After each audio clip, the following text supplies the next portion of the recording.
You're Steve Granger, aren't you? That's what it says on the door of this office. It also says, please knock. Granger, I got a little job for you. All you have to do is sit behind that desk for a little while. That sounds like picking up a few dollars the easy way. A woman is coming to see you. She'll hand you some dough, then I'll come back and you hand the dough to me, okay? I see. First of all, I'd like to know who my clients are. Give out with a name, friend. I'm Larry Simmons. Yeah, I've heard of you.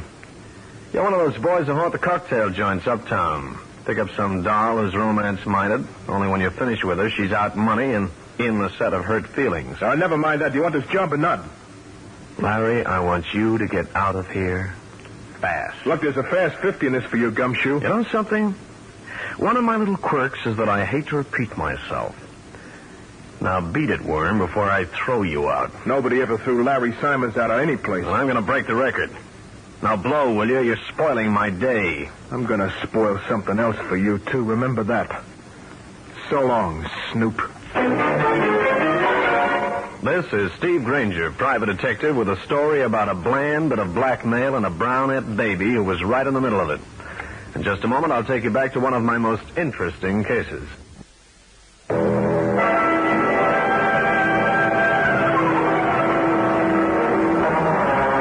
This is Granger.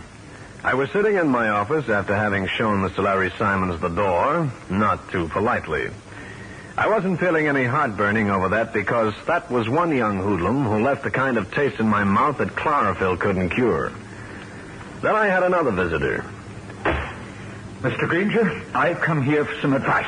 Yeah, most people do. What can I do for you? Suppose you knew that a certain person was going to kill someone else. Would it be against the law not to report it? What? You're not deaf, are you, Mr. Granger? Listen, mister. How long have you been out of the booby hatch? I am asking for your professional opinion on a serious matter, Mr. Granger. Take it to the police, pal. They love to interfere in incomplete killing. I thought of that, too. But you see, I don't particularly like the victim-to-be. I'd appreciate your opinion. Well, if you know a murder is to be committed, there's no law in the world that can make you tell about it. Because you're the only one who knows that you know. Or am I being too confusing? No, not at all. Thank you, Mr. Granger. And good day. This wasn't starting out to be one of my best days. First a cheap hoodlum, then an elderly nut. I decided I needed a drink to put things right. There was a spot just down the street.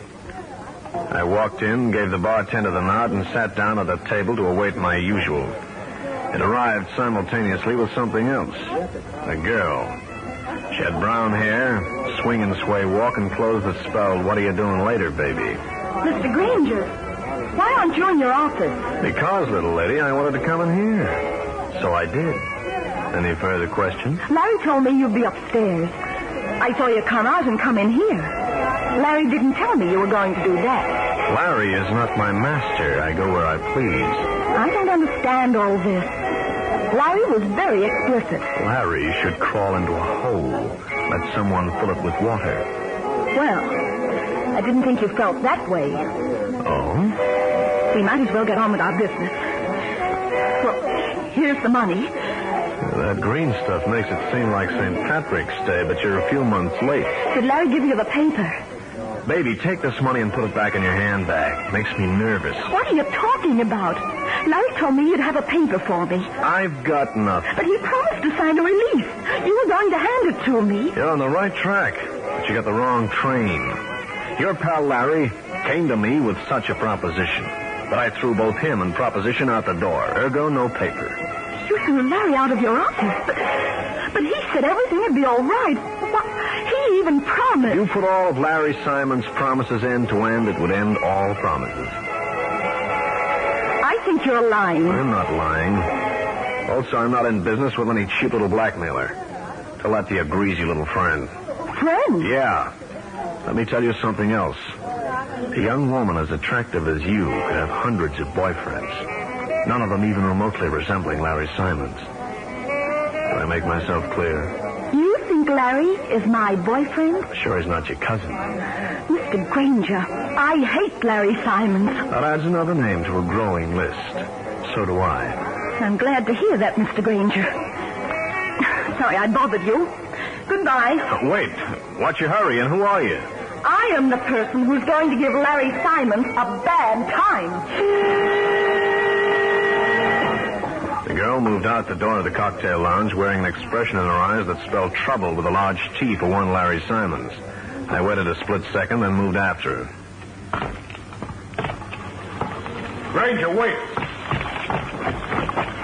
Hey, you deaf? I said wait. Larry, take your hand off my arm. Don't go tough on me, Granger. I want that dough. I've got no dough. Now let go. I'm in a hurry. I'm not letting go until you hand over that money. I saw the dame go over to your table in that joint. I watched her give you the money. And you also saw me refuse it. Now get away from me. People might think we're friends. Now, look, Granger, you don't know what you're doing. I gotta have that money. If I don't get it, it means my skin. And that's my wish for today. See you, Larry. Don't grab me again, you hear? Hand over that dough, Granger. Moving up in your profession. Turning into a gun boy, are you?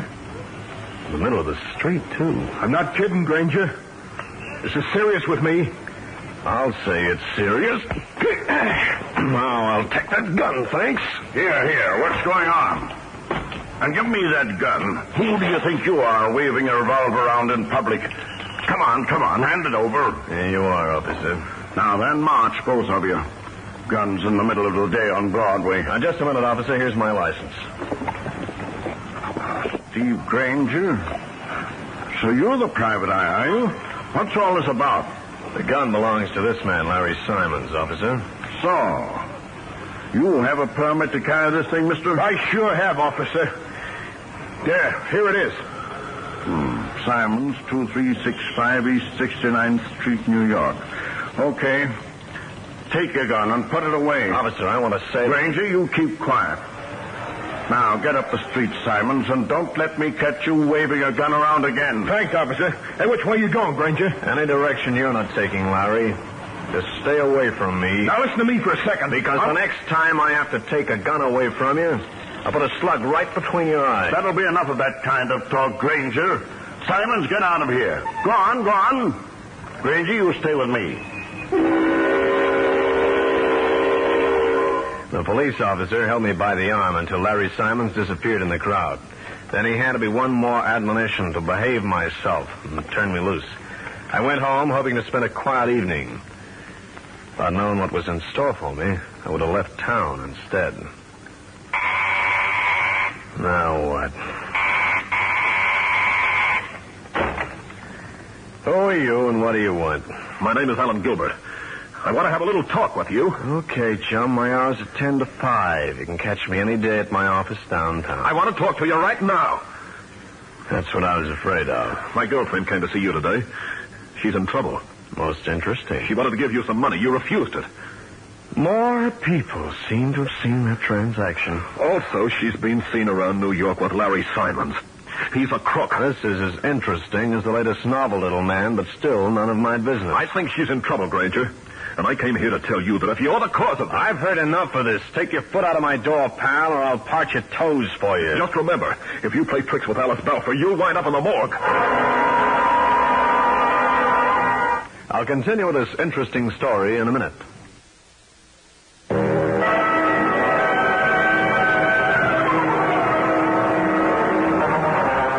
This was nuisance number 3, this white-faced young man who threatened me about his girlfriend and then moved away down the hall. I closed the door and slipped the lock, hoping for a little peace, unspoiled by cheap grifters and young heroes. But this was obviously the day I should have gone to the country. Hello. Mr. Granger, this is the man who came to see you earlier today. Pardon my being so abstract, but which one are you? I spoke to you about a possible murder. Not you again. I have an errand for you, Mr. Granger. I'll pay $50. I'm never murder-minded after 6 o'clock. Sorry, mister. This has nothing to do with murder. I want you to come to my place as quickly as possible. What for? A very important but highly confidential matter. My home is at 3456 West 37th Street.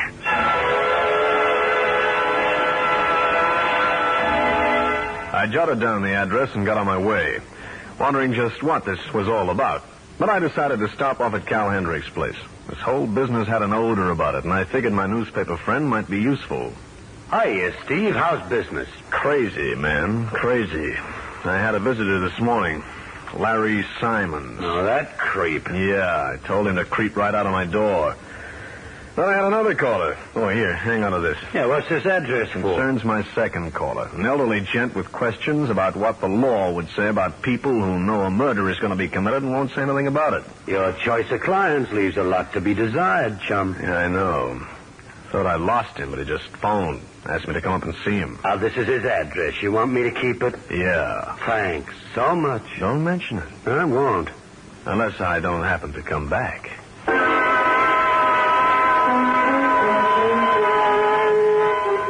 I left Cal, flagged down a hack, and a few minutes later, we pulled up at 3456 West 37th Street. I was admitted by the elderly gent himself and taken into a large library.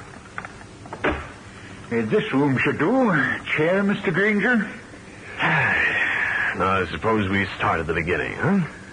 What's your name? I am Edgar Balfour. I have a niece named Alice. She's being blackmailed. I think I've heard this before. I am in a very unfortunate position, Mr. Granger. Her father's will made me the trustee of her estate.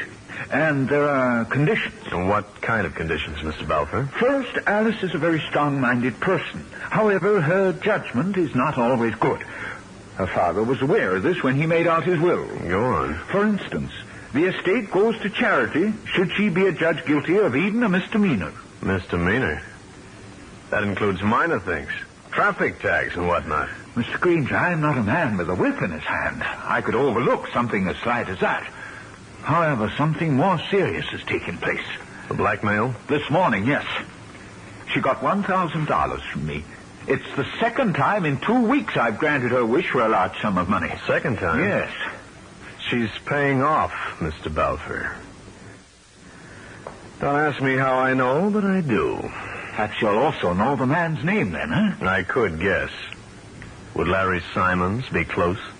Too close for comfort. What do you want me to do? Mr. Granger, I want to protect Alice. She's a remarkably nice girl. I want her to be released from whatever hold this man has over her. I see. You know this Simmons person, don't you? Yeah. Just what else do you know? For one thing, I know your niece.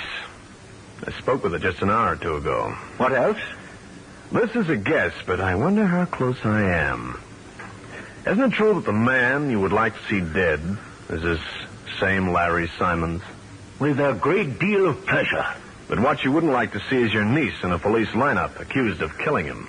Mr. Granger, we're seeing eye to eye. Thanks, Mr. Balfour. Well, suppose I drift over and talk to Simmons. Perhaps I could convince him that he's not doing the right thing. Yeah, well, if I were you, I should use all my powers of conviction. So long as those powers aren't lethal, is that it? On the contrary, the more lethal, the better I'd like it.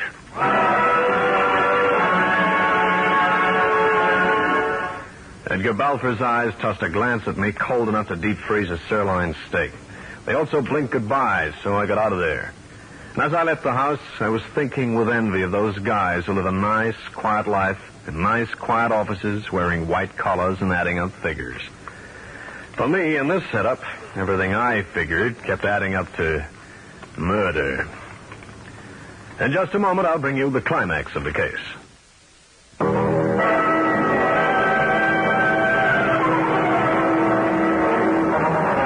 After my interview with Edgar Balfour, I made tracks for Larry Simmons.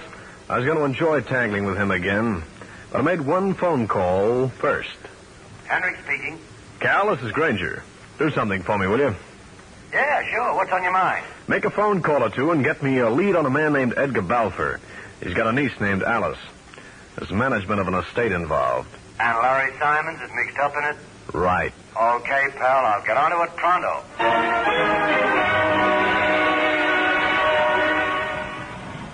This was the block where Larry Simmons hung his overcoat. As I moved towards the building where he lived, I saw something interesting. Miss Balfour. Why? It's Granger. What are you doing in this neighborhood, Alice? Been up talking to Larry Simmons? No, there's a girlfriend of mine who lives here. I dropped in to see her. Uh-huh. Don't you believe me? What's wrong? You self-conscious? Alice, your uncle hired me to get you out of trouble with Larry Simmons. Uncle Edgar? Yeah. Granger, there's really nothing you can do. Why don't you just forget the whole thing? I'll explain to Uncle Edgar that I spoke to. I've got a better idea. Let's go up and have a little chat with Larry Simmons first. No, I won't go. Come on. You let go of me. You snooper. Edgar Balfour was right about his niece being high-spirited. She gave one muscular tug and freed her arm, and flounced off down the street like a righteously insulted dowager. I watched her for a minute, then went on my way. Alice or no Alice, I wanted a piece of Larry Simmons. A red-faced doorman with a penchant for stray buck gave me his apartment number. The elevator boy deposited me at the right floor. I moved towards Simon's apartment with a feeling that all was not good.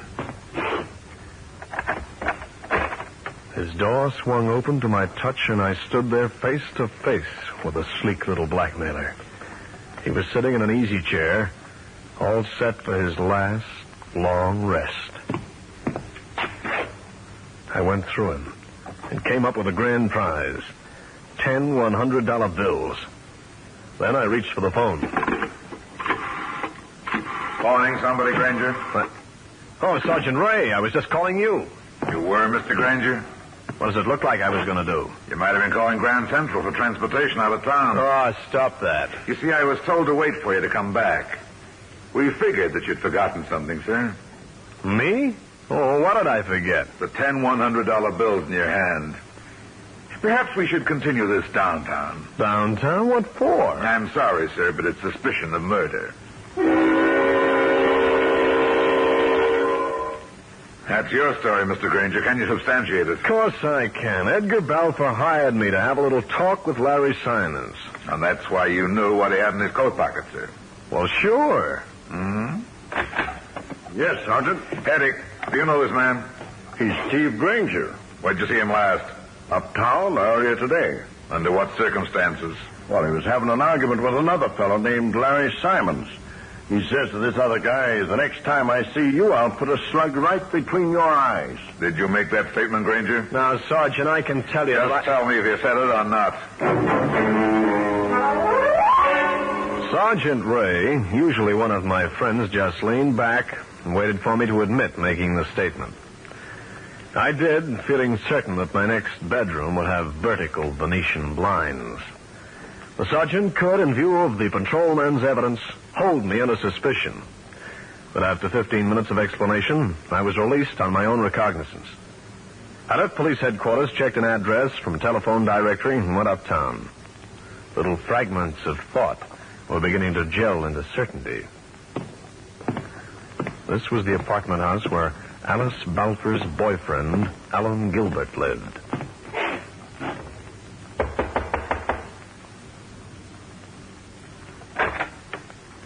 Granger, what inside, friend? How dare you? Gilbert, I haven't got time to waste right now. You telephoned the police and told them that Larry Simmons is dead, didn't you? Well, who are you covering up for? I'm covering for no one. That's for laughs, mister. Don't you hit me again? Earlier, you were up in my office, making like Rocky Marciano. Now, put up those hands of yours and we'll find out how much you were on the level. You stay away from me. Getting a little nervous, are you? Why'd you tip the cops that I was in Simon's apartment? You were working for Simmons. I wouldn't walk down the same street with that creep. Tell me what I want to hear. Who's behind this move? Well, when you called the law, you implied that I could have killed him, didn't you? You also mentioned the 10 $100 bills, the money you stuffed in his breast pocket. I didn't, Granger. It was Alice. I saw her come out of Simon's place. I went up after she'd left. I saw him sitting in that chair. This becomes really interesting. What else? Nothing. You're lying, and I think we'll prove that at Alice Balfour's house. Suppose I refuse to go. You can go with me now or with a police officer later. Now, where's your telephone? There.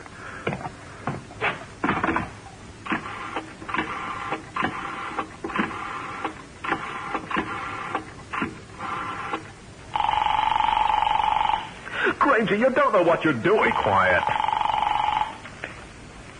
Hendricks speaking. Cal, this is Steve. What about that information I asked you to get? Got it right here. Edgar Balfour administers an estate for his niece Alice. His administration has been strictly on the level. Nothing wrong? Not with the estate. But the rumor boys have drifted around a remark that Balfour has been under the influence of a blackmailer. That makes two of them. Thanks, Cal. Don't mention it. So long. So long. Now, come on, you.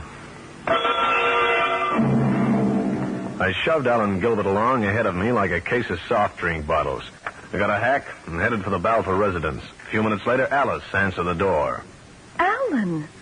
Mr. Granger. Well, what's wrong? Miss Balfour, do you know that Larry Simmons is dead? Somebody shot and killed him. What? I can't believe it. Why can't you? Because he was still alive when you left his apartment earlier today? I wasn't in his apartment. I was visiting a dressmaker. Gilbert, tell your girlfriend what you saw. Honey, I'm sorry. Alan, you didn't. He did. Granger, what are you looking for in that drawer? Just this. Nice little revolver, Miss Balfour. It's been fired, too. 2 shells gone out of the magazine. Police will enjoy a gander at this plaything. Granger, you don't understand. Oh, but I do, Miss Balfour. You killed Larry, didn't you? I didn't. I think Simons was afraid to face you, baby. He knew you were gunning for him. That's why he came to me. I was to be the collector. Only the stubborn streak in my nature prompted me to turn him down, so you shot him. That's not true. Baby, don't bother lying anymore. I am not a liar. You lied twice, Alice. On the street, when you told me you were visiting a girlfriend in the same building where Larry Simons lived. Now it's a dressmaker you went to see. Well, You're not even a clever liar. I think I'll have a little chat with your uncle. But I don't think he'll like what I've got to say. my uncle isn't home. 2 will get you 5. That's a third lie, baby. Where is he? I don't know. Darling, please tell Granger the truth. Very well. Uncle Edgar is here. But I wish you wouldn't excite him. He has a very bad heart. Any little shock might prove fatal. Just the same, I've got to talk to him. I've heard something that throws an entirely different light on this little picture. Different light. Miss Balfour, your uncle was being blackmailed, too. What? Yeah. I just got this information. I'm going to talk to your uncle about it. Now, where's his room? Come with me. I'll show you.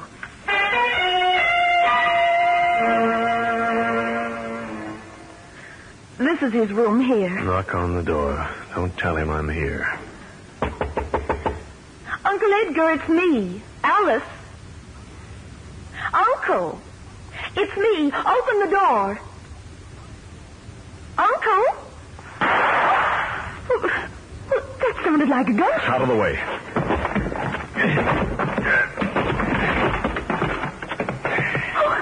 Uncle Edgar! Uncle!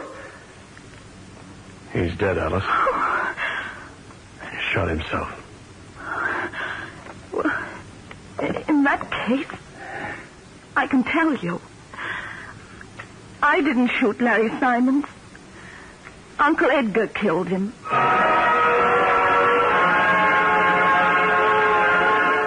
Well, friends, that's the story. I'll be back to wrap up the case in just a minute.